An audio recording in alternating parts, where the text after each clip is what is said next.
Universal rental assistance? Oh, yeah. It's already being tabled, it's already being discussed, and it might become a thing. So, down in Seattle or Washington State, they want to fix the housing crisis because China completely destroyed it down there with foreign investing and artificial shortages and bidding wars. And what if universal rental assistance were implemented to deal with the housing crisis? And again, they are looking at creating universal rental assistance. And I'll get more into that and the pros and the cons. And Seattle City Council, hurry up already and fix this affordable housing market. It's not affordable housing that's the problem. It's out of reach from wages. Like we've been saying for 15 years on this channel, if wages and incomes are not tied to real estate prices, you don't have an economy. Your people that are working to build society aren't being sheltered and housed properly. And they're taking these 30, 40-year 1% mortgages now that they're going to raise rates on and make everybody homeless. And this is kind of important. Let's double back to this universal assistance. Now, I took a good read of this, and this is the problems that I found. Now, the pros, it will help people, of course, and capping the rent income of 30% of their income. So 30% of their income will only be dedicated towards the rental, which should be, if you're working full-time, there should be an accommodation for you, a one-bedroom or something smaller or bigger, depending on how much you make. So you shouldn't be spending more than 30 points of your income towards shelter. And that's been a rule for years, right? Now, yeah, we're not going to get to now, but so now what happens is they could try to balance the homelessness. They could try to work this out, but you know what? The cons outweigh the pros because the cons are huge. I say just investigate all the money laundering, investigate where the money came from, and then just say, hey, prove to us this wasn't bought with illicit funds. Prove to us that you actually made this money legitimately.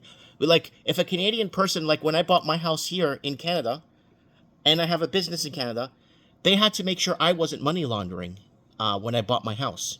And they go back and then they audited my business to make sure that business wasn't money laundering. They do it to Canadian or European expansion people that want to buy property in Canada. Why not go back and start doing it to all the people that just dropped the money just dropped it into real estate, right? Now, here's the cons with this universal rental assistance, is that it will cost an estimated, this is what they're estimating, $118 billion annually. That is impossible, right? Especially within the United States, they're fighting so many wars and all kinds of stuff going on. It's $118 billion annually, and we're going to see rent inflation. Because you know why? Landlords are just going to raise the rents, knowing that the government's going to subsidize and pay the rest, right? So, I don't know, developers, this is going to stop developers and builders from building more, right? And they're creating that supply versus demand. It's all vacant properties, empty homes owned by foreign investors, right? So now, let's go back. We covered this back in 2017. Seattle listed as #1 city for Chinese homebuyers. So Chinese come in, walk in, and just park their money, no questions asked. Why? And Chinese investors buying up Puget Sound properties, affecting housing market as a whole. So Seattle, when you think of the housing market could get hotter, it does and continues to set records. The median price of a home sold in Seattle area went for more than $700,000, and that was back in 2017. Why this time date? Why? And the east side's, the price is even higher at $900,000. Why? Because we covered it here for you guys 7 years and 9 months ago. Foreign buyers overlooking Vancouver and heading to Seattle in a frenetic pace. Frenetic pace, yes. Foreign buyers are going. Imagine just, hey, I'm going to leave my country, I'm going to park it here, and I'm going to park here, and I'm going to get free, take the paper, I'm going to become a citizen, and take the papers, and boom, boom, boom, overnight, Burke Tourism on your side, everybody on your side. And just decide, well, we're going to go to Seattle now, we're going to buy up that housing market, and blah, blah, blah. Try doing that in China. Try going to China and saying, I'm going to go buy a house there, or I'm going to set something up. You try going to do that over there and see what they do to you. And we've been talking about this for years. Wagons east of California, we've been telling you. So here it is. Foreign buyers overlooking Vancouver and heading to Seattle in a frenetic pace. Why? Seattle, if you want to blame anybody for your housing crisis, you blame Vancouver for putting on the foreign buyers tax. Once Vancouver in 2016, 2017 put on that foreign buyers tax, it destroyed Washington State and Toronto. Overnight, Toronto was putting up ads. Come over here. Bring your money. We've been parking over here. Leave everything empty. Create the artificial shortages. So it is right there. And if you want more information on that, we did cover it. Seattle's disappearing middle class. Can't keep up with money laundering from China. Wagons east. Seattle seems pretty empty. We're all the homeless.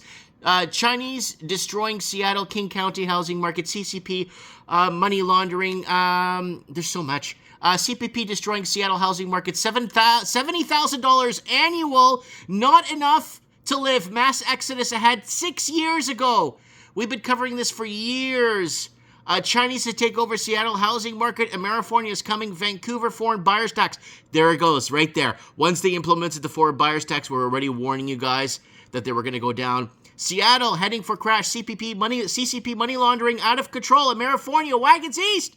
So we're telling you everyone's going to be heading east, and we were already telling you guys how bad this was going to be. They want to implement socialized rent subsidy assistance. All you have to do is get rid of all the money laundering. Do a recall. Okay, let's look at every property and see who bought it. And a lot of them were bought on their corporate numbers through Shanghai and stuff and through corporations, so they don't go after, so you don't see the name of the person on the ownership. You don't see the name. So they were doing that to disguise that. They were making telephone books this big and shipping them out to Chinese investors, and they could buy properties in Seattle right through it. And we covered that on Trends in the Housing Market back in 2016, 2017 when Vancouver implemented the foreign buyers tax, because the Chinese needed to get their money off their shore. It was dirty and they couldn't use it in their own country. So they had to park it in England, New Zealand, Australia, the UK, the blue states of America, and Canada. Now it's drying up, and now people want answers. It's kind of sad that it took this long for it to be something. If they listened 7, 8 years, 10 years ago, we wouldn't be in this mess today. And that's why I'm so bitter, guys. It's like all these people making videos today about this, and it's like, wait, you should see what they were calling us 7, 10 years ago. Anyways, let me know what you guys think in the comments below. Don't forget to share and like this video if you actually want to know what's really going on here. Mike Martins here. I have spoken.